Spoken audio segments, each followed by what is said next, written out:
Hello, it's Sarah from Hardcover Hearts. Happy New Year. This is my week of reading wrap-up. This is where I talk about the books that I read last week, what I'm currently reading, and potentially could read next week, depending on my mood. We did it. We came out of 2019 and are into 2020 officially now. We've already kicked off our last read and our first read. And I love this time of year. I think that the last reads are always fill me with so much anxiety because I want to end on a good note, and then I always want to begin on a good note. Luckily, I have a solution for that. Stay tuned. But let's get into what I read because I definitely finished so strong, and I want to share that with you. Now, I will say the first one I'm about to talk about is not a strong contender. In fact, this is going to be resold to the used bookstore. And this is A Christmas Party by Georgette Hare. So much potential. I have a feeling this may have been serialized and then just thrown into a book because there's just a lot of fluff in here and there's a lot of repetition. This is something that I read for CloakandDaggerChristmas, and I was really excited because I love a good holiday, Christmas, country, manor house kind of mystery. And I'm a sucker for that. I just love it. And this had all of the elements, and this could have been great, but there was too much filler, too much repetition, and it kind of made me a little nutty, to be honest. The best thing about this book, this is something that only someone who watches BookTube or is a book lover will understand. There's an entire section that was actually still connected, and so I got to tear the pages. I got to get the little and kind of cut the pages. That was the most exciting part about this book, was the ability to carefully slice those open. Bummer. I mean, I still love Georgette Hare mysteries, and I'm going to read more. This one just, didn't work for me. The next thing that I read, though, really worked for me, and this was Parisian Lives, Samuel Beckett, Simone de Beauvoir, and me, and this was by Deirdre Bair. I did the audiobook of this, and it is superb. If you like biographies, and if you like autobiographies, if you like stories of women who are trying to find their way in their careers and kind of stumbling a little bit and then land on their thing, and you can kind of see the behind the scenes of how something gets constructed. If you love Paris, if you love these two authors, this is just, there's a lot here to love. What I particularly enjoyed and respected was Deirdre's ability to take you into the moment of what it felt like to be at that time, that place and time, and trying to launch herself into this world of writing biographies, and the chutzpah it took to kind of just suggest that she should be the person who did it for Beckett. Get it, girl, just go for it.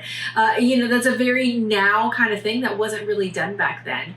And she deals with a lot of the sexism and the challenges of people discounting her and not thinking that she could do it.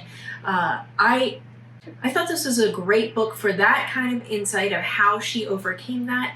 Some interesting tidbits about these people and the people that they surround themselves with, and how a biography gets made, actually.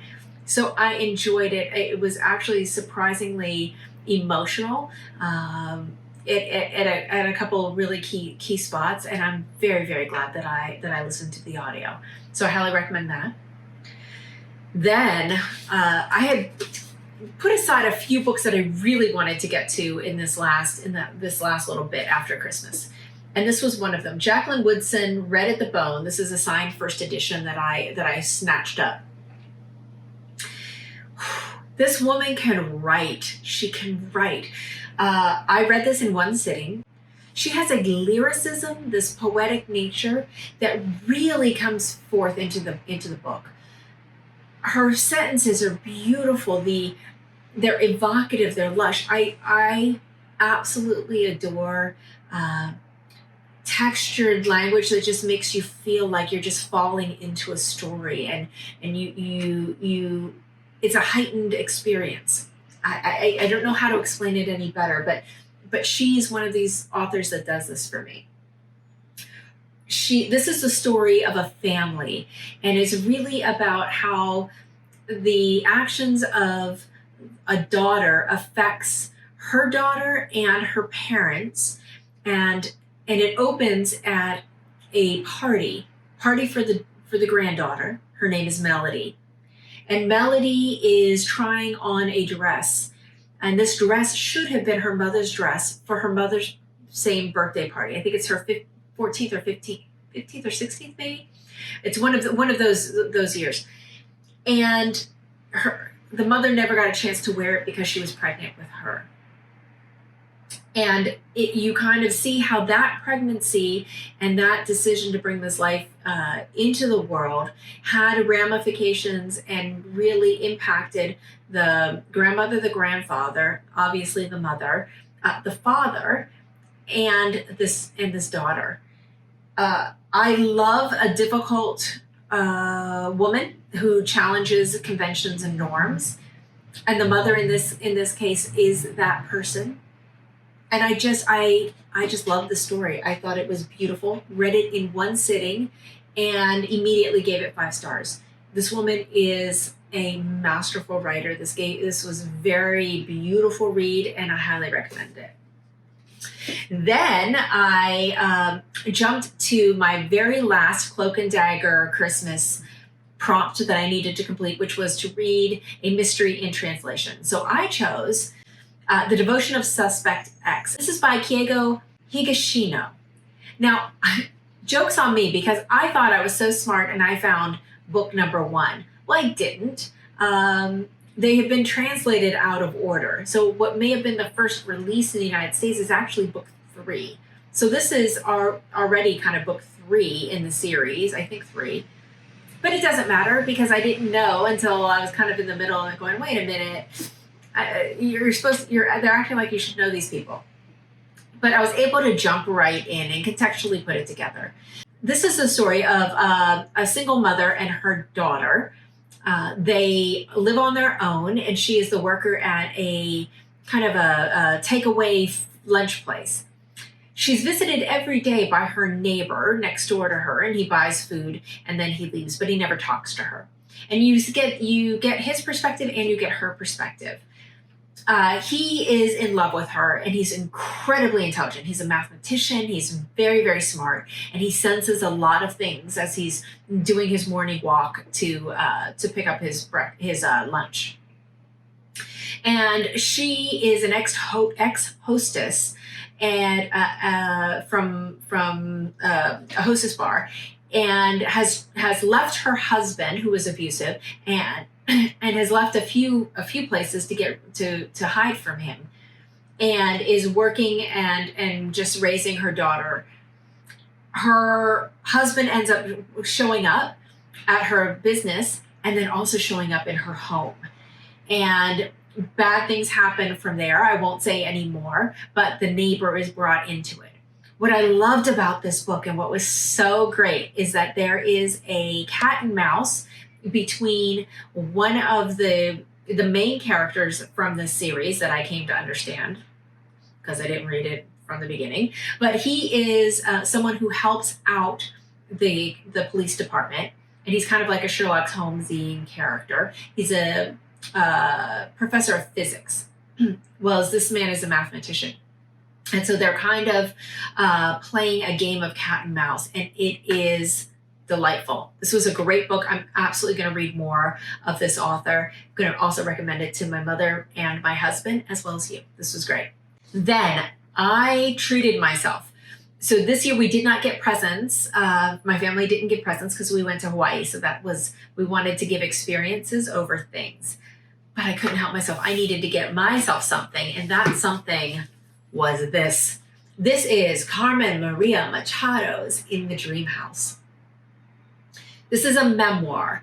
Now, I have adored her since I read this And this is Her Body and Other Parties, her short story collection. And I've made mention many, many times how I am not a short story collection type of person, but what she did here was so innovative. It was so thought-provoking, dark, sexy, erotic, engaging, sinister, outsider, and provocative, that I immediately thought, I'm going to read anything this woman puts out. And she was at the Bay Area Book Festival last year, and she teased out what she was working on with this. This is a memoir of an abusive relationship that she was in. And in Carmen Maria Machado style, she has subverted the genre. I wish more autofiction was like this, because this is so interesting. She takes the idea of the dream house as this aspirational thing that represents safety and attainment and love and the culmination of goals and something that gives you pleasure and a sanctuary. And she subverts it. She does so in each chapter, which is a little vignette, a little glimpse into, almost as if you're looking in a dollhouse. Let me give you an example. These are the titles of the chapters. Dream House as an exercise in point of view. Dream House as inciting incident. Dream House as lost in translation. Let's see, grab another one. Dream House as second chances. Dream House as Chekhov's gun. So you see how she's breaking these stories. So it's non-linear, but it's so interesting. You're popping in on these little scenes, and she's able to abstract it into this idea and build this metaphor around it. She is outstanding. This, I gave it 4. I read, just like with the Jacqueline Woodson, I could not stop reading this. I read it in one sitting, did not even get up. I gave it 4, and within an hour, I was like, what was I thinking? This is 5. I'm going to go back and reread this. It is outstanding. Highly recommend it. Then, so that was my very last book for the year. So I was so happy to end the year with such a provocative, thoughtful, powerful read that was both intellectual and emotional, which is that's my sweet spot. I love that. And then I already knew I was guaranteed to start the year off on the right foot, because I have taken care of the fear and anxiety around the first book of the year. I always read the same book. If you have been here for a while, you know this. I read on New Year's Day 84 Charing Cross Road by Helene Hanff. I've done this for years. This is my religion, tradition. This is something that I do, and it's because this book is outstanding. This book is it's nonfiction. It's told in epistolary format between a woman in New York City who is an avid reader, bibliophile, and she forms a relationship and friendship with a bookstore in London, Marks & Co. And so you get the conversations and the letters back and forth between these as she's trying to hunt for specific editions, and there becomes a banter and there becomes a friendship and a warmth.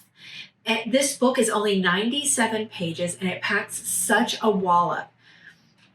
I love this because it dawned on me, 3 things dawned on me this year when I reread it. Number 1, this reminds me of what I love about the BookTube community. We don't see each other in person. Now, I've been lucky to actually have met a good many booktubers this year by just chance of being in the right place, right time, or traveling and meeting up with people. But for the most part, most of our relationship is via Voxer or in the comments section or on Twitter. And this is how we communicate. So it's not so far off from the way they do. And the generosity and thoughtfulness and the things I learned from the BookTube community are enriching, just as she is enriched and they are enriched in this book. So that's one thing. I loved that parallel that I was able to draw this year. The second thing that I realized is Helene Huff would have been banging on Twitter. She would have had the best Twitter account. So in here, you'll find that she, out of nowhere, she'll start writing in caps, and you really get the sense that she's getting all New York riled up about something, or she'll underline something, and she has this kind of witty repartee and pithiness to her that would have been so perfect for Twitter. Why did she not live long enough to participate? And then lastly, the last thing that I recognized this year was, I mentioned in my 2020 kind of reading aspirations, that I want to read Samuel Pepys' diaries. And I want to do some backstory into Samuel Pepys and all of that good stuff. Well, in here, she actually has a fit because they send her Samuel Pepys' diary, which she was looking for, but it's an abridged version and it doesn't have her favorite story in it. And she's just like, well, how could you send that to me? And then it dawned on me, like, wait a minute, did she plant the seed of Samuel Pepys in me, or did I already hear about Samuel Pepys and then just have it reaffirmed? I don't know, but it was a delight to find that. So that made me incredibly, incredibly happy. So I read this. It only takes me about 40 minutes because it's only 97 pages. I've read it so many times, but I laugh at every single page that I laughed at last year. I laugh again, and the end just packs a wallop every single time. This is a book lover's book. The last year, I followed it up with the Duchess of Bloomsbury Street. This is her diary of what happened after she released 84 Charing Cross Road. And in fact, you can even see, I'm not sure if you can see here, in here is the book itself embedded in the image on the cover. It's a different tone because it's only from her perspective, and so you don't get the richness of the other voices. I don't love it as much. I like it, and I will reread it, but 84 Charing Cross Road sits in my heart, deep, deep in my heart. But this year I wanted to get to Q's Legacy, and this is something I've been holding off. This is Q's Legacy by Helene Huff. So her backstory is that when she was young, she didn't have a lot of money, and she would go to the library, and she found a professor from Cambridge who had written some books of literary criticism that she related to. Like, she didn't feel like she was dumb. Like, he wrote in English, but he was really, she just connected to how he wrote and what he was saying. So she spent and focused on kind of like a BookTube project like we do here, and started reading everything that he had written, plus anything that he had talked about and taught about. And so that became her education. So I really was expecting to almost read that type of experience, almost like her review of Week of Reading Review, or her process, how she went through, what her experience was in reading the books, which ones she liked, which ones she didn't, and kind of like really in depth in that. And this was not it. It was more a retelling and a backstory and a repackaging of the previous two, and it bummed me out. So I gave this a 3, because I like her voice and tone, and I did learn some things, but this is not what I expected. So therefore, not in love with it. So that's how I started the new year. I'm on a roll with what I'm currently reading. So right now, I'm participating in a super exciting thing that I invite anyone else to. I'll put a link to the announcement below, the 2 announcements, one from Britta and one from Mel. Britta from The Second Shelf and Mel from Mel's Bookland Adventures. They're doing Read German Books 2020. The moment that I saw this prompt pop up on YouTube and I saw these videos, I thought, Yes, I need to read German books. I have not, I'm woefully ignorant of German literature. I have a few books that I've read, and the ones that I've read, I love. Siddhartha's, I love that book by Hermann Hesse. But there are so many. Oh, and I also love Death in Venice by Thomas Mann. But I haven't read anything recently. I've read those so long ago. So this is a gap that I need to fill. And so this was a perfect opportunity to do that. So they made mention of some recent releases, and I thought, okay, great place to start. Just so happens on Scribd, I found The German House by Annette Hess. And I'm listening to it in audio, and it is so good. It is the story of a woman in her 20s who still lives with her parents in Germany. It's after the war. I think it's probably the early 60s. And she is a translator. She translates from Polish to German and vice versa. And she usually does business translations. Well, she's called in because there's a translator who is not able to do this work and not able to arrive. For some reason, she gets pulled into an interrogation, a police matter, and therefore gets propelled into what becomes a trial of Nazi war criminals in her town. And through being the interpreter, her eyes are completely open to what's happened and what's transpired during the war, which in essence happened when she was a small child and doesn't remember. I think that this is such an interesting time frame, interesting character, interesting setup. The writing is really great, and we're getting a very great narrator who's just living her life. So we have her life and what she's doing, and then how she goes to work, and this trial is kind of seeping into her, and the trauma that she's taking on by being the translator for these atrocities. It is so good. I'm really hoping that it sticks the landing. I will keep you posted. But again, read German books 2020 is in the year-long read-along that they're doing. Another readathon that I'm participating in is Cromwellathon. And this is Hilary Mantel's Wolf Hall. So we're doing this along with Jason from Old Blues Chapter and Verse, and he's kicking it off. And the idea is she's releasing her new book in this trilogy in March. And so to get ourselves up to speed, we're reading this in January. We're reading Bringing Up the Bodies in February to be ready when the new one comes out in March. Goodreads told me, I didn't think I read this. I think I tried it and then gave up. But Goodreads told me that I did read it and didn't rate it highly. I think I maybe audiobooked it and it didn't sit well with me. I'm not 100% sure. However, this is a new experience for me. Let's just put it that way. I started it last night. I've already read the first week's reading, and I'm absolutely in love with it. I get the adoration and the excitement. So looking forward to continuing with this. I'll put a link to his announcement below too, because there's still time to join. So please, if you're interested and if you've been intimidated, this would be a great time to jump in. Then for my in real life book club, we are reading Girl, Woman, Other by Bernardine Evaristo.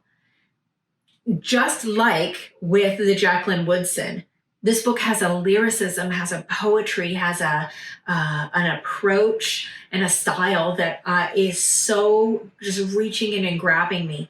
I felt so bad that I had to put it down and go to sleep last night. I wanted to keep reading. It is phenomenal. I read the first character, Amma, and I love her. I want to hang out with her. She's great. The voice, the tone, the setting, the characters. If this continues, this is going to be one of the best books that I read this year. I can tell already. And I got this copy when I was in London, and it's a signed copy that I got at Hatchard. So I'm thrilled that I actually put out the money and made took the jump and actually bought it. And this cover is just everything. I love it so much. So looking forward to continuing that. We're going to be talking about it next week, so I have a week to finish that. And then you know what's coming. You know what's coming if you've been watching. The Heaviside, Doug's Newbury Port by Lucy Ellman. Still loving it. I'm making more progress. I'm kind of in a zone now, especially because I have buddy reads that I'm kind of chunking out. So I just kind of rotate this in and keep making progress. I still find her voice so compelling, so funny, so thoughtful, so heartbreaking, so anxiety producing. This is just, it's an experience. Ducks Newbury Port is an experience. And this is going to be on the BookTube prize list. I saw an official preview that this is one of the ones that was in there. So get ready. A lot of people are going to be reading this fantastic novel. So if you're thinking about it, I would jump in soon because it takes a while. It's not a fast read, and I'm a fast reader, as you know. And then the last thing, I have another buddy read, and this is The Little Drummer Girl by John Le Carre. And I'm still loving it, still really impressed with kind of the structure and what's happening with it, enjoying it tremendously, and looking forward to continuing with that. And then from kind of what I could read from there, obviously these are going to keep me busy, but I really want to get to this. This is something that I wanted to finish before the end of the year, didn't get a chance to, and this is Jeanette Witterson's Frankenstein. I've heard this is fantastic. This was in the long list for the Booker Prize, didn't make the short list. This is an autograph copy, and I really want to see if I can squeeze this in, but we'll see. And then who knows? You know, I'm lawless. I could do anything. So there could be other things that I find that I want to pick up and grab. So that's kind of where everything lands. I did want to put a plug out that I did just start a brand new series, and that is with one of Bookish Islander, and we're doing a 3-part conversation, and the idea is there are so many books that deserve like a in-depth conversation. And that if you buddy read with another person, it's so rich and there's so much there and there's so much to talk about. And I think the spirit of BookTube is to expose that and to make it available and to have more, try to find a way to engage more people in the conversation in a way that meets them when they're ready. And so we decided to put this out. It is on the Topeka School by Ben Lerner. Now we understand that a lot of people haven't read it yet, but when you do, we would love for you to come back and take a look at it. It's going to sit there. We both have playlists. We're going to continue to do this type of thing. There's another one we have teed up for. I think we're probably going to release it next month. But the idea being, it will be spoiler. It will be more kind of like like after you read the book, like book club conversation. If your book club is really nerdy and you really want to go deep. So please join us for that. If you have read Ben Lerner's The Topeka School, or if you're not interested and you're just curious, you are obviously more than welcome. Far be it for us to tell you what to do. You're welcome to join and take a look at those videos, but spoilers abound, so we can't be responsible for ruining it for you if you choose to take that route. So that's that. And then the last thing I wanted to say is, as you can see, I read some amazing books at the end of the year, which prevented me from doing my year-end wrap-up, where I talk about the best books I read the year. So I'm going to be filming that this weekend because now that I've had some space and I've absorbed those last few ones that I crammed in, I would have been so upset if I had filmed something earlier. So be on the lookout for that as well. Whew, it's a lot. Thank you so much. Happy New Year. Happy reading. Thanks. Bye.